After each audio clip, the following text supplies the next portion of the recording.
munsi noneho tugiye gukora akaposita keza wagurisha amafaranga dukoresheje tools bita Adobe Photoshop, abenshi murayizi cyane.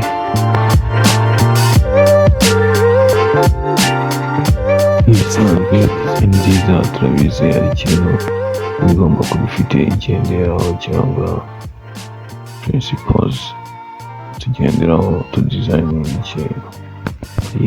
Balance, contrast, movement, reading, hierarchy, white space cyangwa negative space n'ibindi byinshi cyane.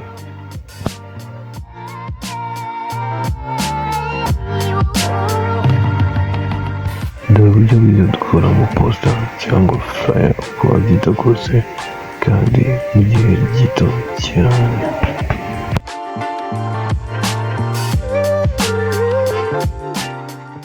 Kuri iyi channel yanjye ya agaba tuzajya twibanda ku masomo ya graphic design cyangwa ku designinga